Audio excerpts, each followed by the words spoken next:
Exercise 1.2 class 10th NCERT math question number तीसरा का question number पहला है। हमने पहला क्वेश्चन और दूसरा क्वेश्चन का पूरा वीडियो हमने पार्ट 1 पार्ट 2 में बता दिया है।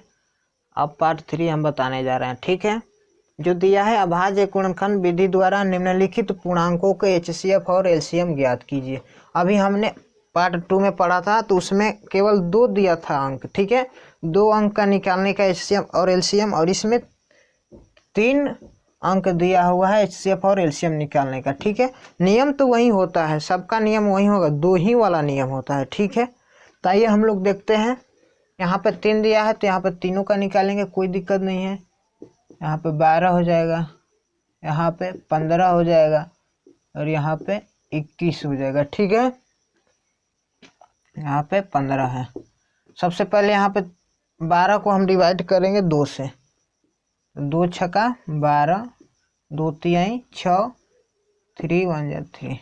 फिर हम 15 को लेंगे तो 3 5 15, 5 एकम 5। ठीक है, अब 21 में हम का अभाज्य गुणनखंड निकालेंगे तो आपका हो जाएगा 3 7 21, 7 एकम 7। ठीक है, तो यहाँ पर देखिए हमारा क्या होगा, यहाँ पे इसका निकालेंगे। अब गुणनखंड जो आया है लिखेंगे, 12 का 2 गुणे 2 गुणे 3 गुणे 1। फिर आपका 15 का जो आया है उसको हम लिखेंगे यहाँ पे 3 गुणे 5, तो यहाँ पे इसके 3 के सामने लिख दिए हैं। ठीक है, गुणे 5 गुणे 1। ठीक है, 3 5 1, 3 5 1 कर दिए। ठीक है, फिर यहाँ पे 21 है तो 21 का है 3 गुणे 7 गुणे, यहाँ पे 3 गुणे 7 गुणे 1 कर दिए। ठीक है, कोई दिक्कत नहीं है। अब देखते हैं, यहाँ पे पहले में 2 था तो 2 में कॉमन हमको लेना था। अब यहाँ पे 3 दिया है तो तीनों में कॉमन हमको देखना है। जो कॉमन मिलेगा वही हमारा क्या हो जाएगा, HCF हो जाएगा। तो ये देखिए हमारा पे इसमें 3 मिल रहा है तीनों में, और यहाँ पे क्या मिल रहा है, 1 मिल रहा है। ठीक है, तो यहाँ पे हमारा HCF हो जाएगा 3 गुणे 1 बराबर 3। ठीक है, अब बात आया LCM का। जो अब बाकी बचता है उसको हम क्या करते हैं, मल्टीप्लाई कर देते हैं, वो आपका LCM हो जाता है। ठीक है, जैसे में ऊपर में बचा है 2 गुणे 2। अब तीनों में देखिए, तीनों में 3 कॉमन है, इसलिए इसमें से हम केवल 1 लेंगे, 3। ठीक है, 3 केवल लेंगे, और बाकी इसमें सेकेंड में 5 बचा है और थर्ड में 7 बचा है। ठीक है, अब इसको हम गुणा कर देंगे। 2 दूनी के 4 तिहाई 12 5 60, 60 में हम 7 से गुणा करेंगे तो 420 आएगा। ठीक है, ये हमारा LCM आ गया। ठीक है, बहुत आसानी तरीका से हमारा क्वेश्चन नंबर पहला सॉल्व हो चुका है। चलते हैं सेकेंड क्वेश्चन की तरफ।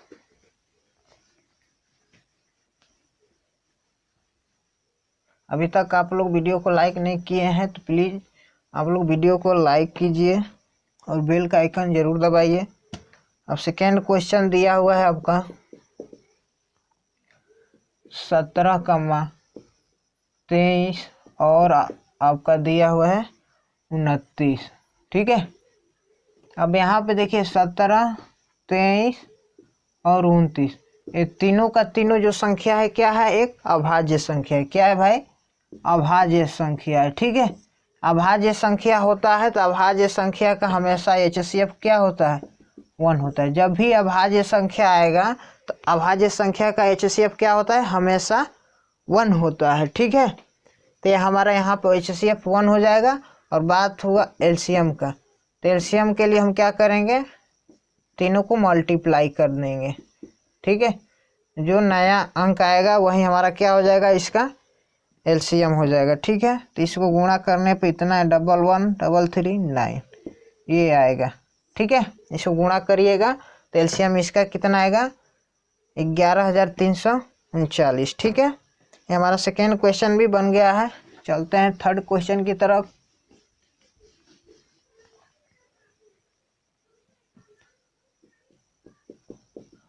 थर्ड क्वेश्चन में दिया 8, 9 और 25। ठीक है, 25 दिया हुआ है, तीनों का हम गुणनखंड निकालेंगे। ये 8 है, ये आपका 9, ये आपका क्या है 25 है। ठीक है, तो हम सबसे पहले 8 का निकालेंगे तो 2 चौके 8, 2 दूनी के 4, 2 एकम 2।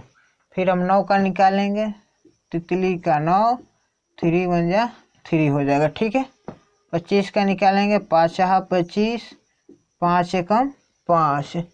अब यहाँ पे हमारा क्या हो जाएगा, 8 का हमारा जो फैक्टर आया है यहाँ पे लिखेंगे 2 गुणे 2 गुणे 2 गुणे 1।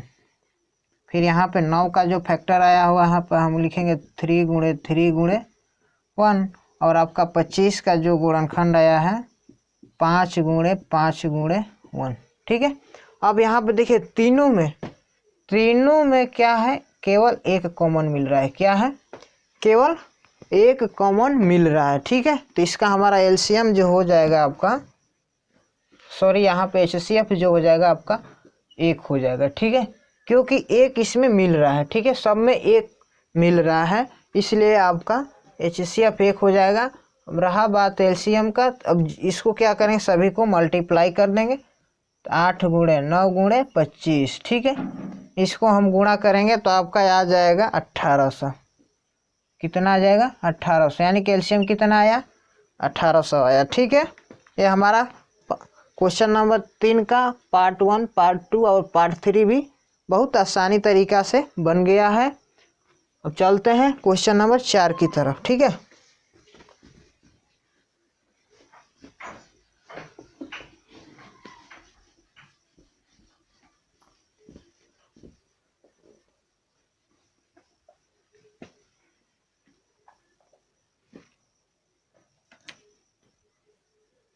क्वेश्चन नंबर 4 दिया हुआ है HCF 306,657। ठीक है, बराबर 9 दिया है। एलसीएम 306,657 ज्ञात करें। ये सिंपल क्वेश्चन है, बाकी काफ़ी इंटरेस्ट है। ठीक है, सिंपल क्वेश्चन है, इसमें कुछ नहीं है, लेकिन आप लोग समझिएगा ध्यान से, काफ़ी इंटरेस्टिंग क्वेश्चन है। ठीक है, आइए इस क्वेश्चन को हम लोग हल करते हैं। सबसे पहले गिवन यानी कि दिया है, जो दिया है उसको हम क्या करेंगे, लिखेंगे। दिया है सबसे पहले पहली संख्या यानी कि ए मान लेते हैं। ए आपका दिया हुआ है 306, और दूसरी संख्या मान लीजिए बी आपका दिया है 657। ठीक है, और यहाँ पे एचसीएफ आपका कितना है, 9। एचसीएफ कितना है, 9। तो आपको क्या करना है, फाइंड क्या करना है, एलसीएम। तो एलसीएम क्या करना है, निकालना है। ठीक है, तो इसका सूत्र होता है पहली संख्या गुणे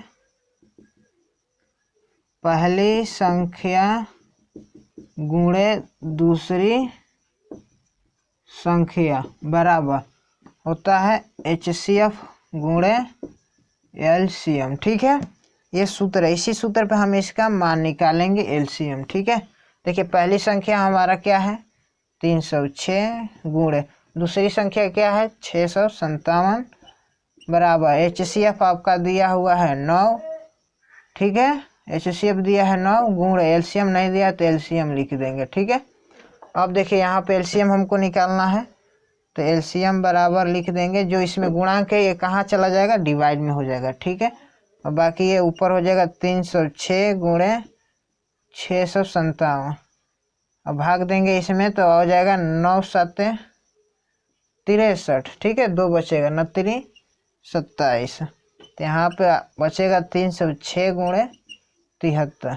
ठीक है, 306 गुणे 73, और इसको हम गुणा करेंगे तो आएगा 22 33 8, यानी कि 22,338 आएगा। ठीक है, समझ पा रहे हैं, यहाँ पे हमारा ये क्वेश्चन समाप्त हुआ। ठीक है, काफ़ी आसानी तरीका से हमारा ये चौथा नंबर क्वेश्चन भी बन गया। चलते हैं नेक्स्ट 5वीं क्वेश्चन की तरफ।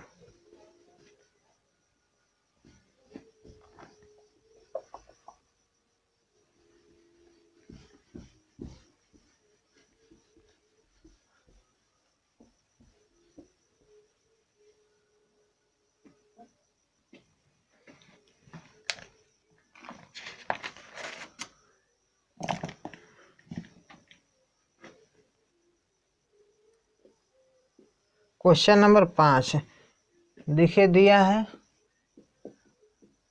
जांच कीजिए कि क्या किसी प्राकृत संख्या,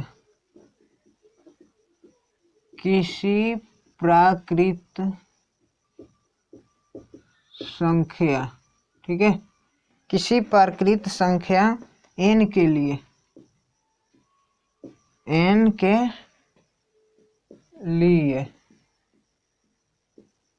संख्या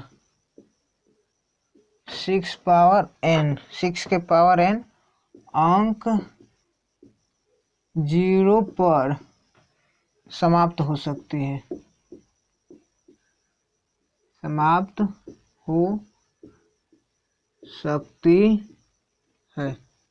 ठीक है।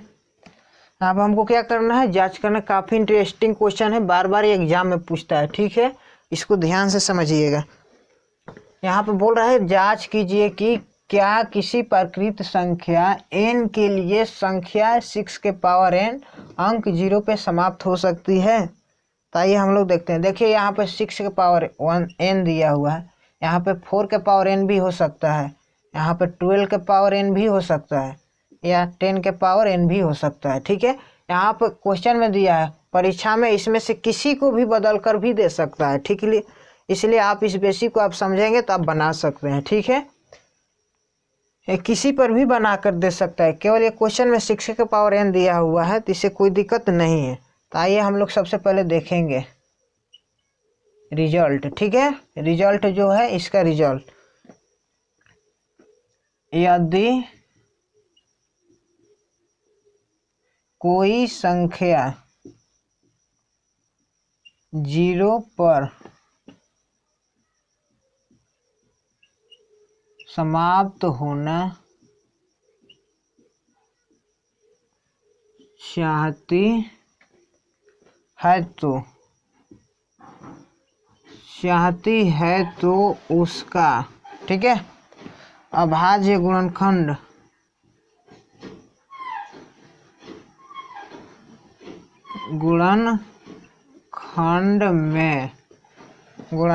में कम से कम एक बार क्या होना चाहिए, 2 और 5 आना चाहिए, ठीक है। यानी कि कहने का हमारा मतलब है, तात्पर्य है, यदि कोई संख्या 0 पर समाप्त होती है तो उसका जो अभाज्य गुणनखंड होगा वो कम से कम एक बार उस संख्या में 2 और 5 आना जरूरी है, ठीक है। या इससे ज़्यादा भी आएगा तो हो जाएगा, यानी कि 2 1 से ज़्यादा हो और 5 1 से भी ज़्यादा हो तो चलेगा, लेकिन ये 2 और 5 का होना जरूरी है। 2 और 5 नहीं रहेगा, समझिए कि वो संख्या क्या होगा, 0 पे समाप्त नहीं होगी, ठीक है। तो आइए हम सबसे पहले क्या करेंगे, 6 के पावर n को हम क्या करेंगे, अभाज्य गुणनखंड निकालेंगे। 6 का जो दिया है क्वेश्चन में, इसका हम पहले अभाज्य गुणनखंड निकालेंगे, ठीक है। देखते हैं क्या ये 2 और 5 के फॉर्म में आता है या नहीं आता है, ठीक है। 2 3 6, 3 1 जा 3, तो यहाँ पे 6 का हमारा गुणनखंड आया 2 गुणे 3 गुणे 1, ठीक है। यहाँ पे ये आया, तो यहाँ पे 2 तो आया लेकिन 5 नहीं आया है, ठीक है। तो इसलिए हम लिख सकते हैं यहाँ पे देयरफॉर 6 का गुणनखंड करने पर यह 2 गुणे 5 के रूप का नहीं है, ठीक है। अर्थात यह कभी 0 पर समाप्त नहीं होगी, 0 पे समाप्त नहीं होगी किसी भी प्राकृत संख्या n के लिए। ठीक है, यही हमारा आंसर होगा। यानी कि इसका कहने का तात्पर्य ये है कि यानी कि यदि कोई संख्या 0 पे समाप्त होना चाहती है तो उसका अभाज्य गुणनखंड में कम से कम एक बार 2 और 5 आना जरूरी है। कंपलसरी एक बार 2 और 5 आना जरूरी है। उससे 1 2 और 1 5 आता है तो क्या है, वो 0 पे समाप्त नहीं होगी। एक से ज़्यादा बार भी आ गया, 2 या 5 आ गया तो क्या होगी, 0 पे समाप्त हो सकती है। जैसे में देखिए समझते हैं, यहाँ पे 6 का हमने अभाज्य गुणनखंड निकाला तो यहाँ पे क्या है, उस रूप में नहीं है। यहाँ पे देखिए 10 के पावर n है तो यहाँ पे 10 का हम निकालेंगे तो 2 पंजे 10, 5 एकम 5। तो यहाँ पे इसका गुणनखंड निकालते हैं आपका 10 का, तो यहाँ पे देखिए 2 गुणे 5 यानी कि ये क्या हुआ, ये 0 पे समाप्त हो जाएगी। ये जो 10 के पावर n है ये संख्या क्या है, इसमें 2 भी है और ये 5 भी है, इसलिए क्या है 10 के पावर n, ये एक अंक 0 पर समाप्त हो सकती है। लेकिन यहाँ पे क्वेश्चन में 6 के पावर n दिया है, इसलिए आप लोग ध्यान दीजिएगा। यहाँ पे 6 का गुणनखंड करने पर यह 2 गुणे 5 के रूप का नहीं है, अर्थात यह कभी 0 पर समाप्त नहीं होगी किसी भी प्रकृत संख्या n के लिए। ठीक है, बहुत काफ़ी इंटरेस्टिंग क्वेश्चन था। यहाँ पे हमने क्या क्या इसको सॉल्व कर दिया। ठीक है, और बाकी नेक्स्ट क्वेश्चन जो बचा हुआ है अगला भाग में हम ज़रूर लाएंगे। ठीक है, तब तक के लिए थैंक्स, ऑल द बेस्ट।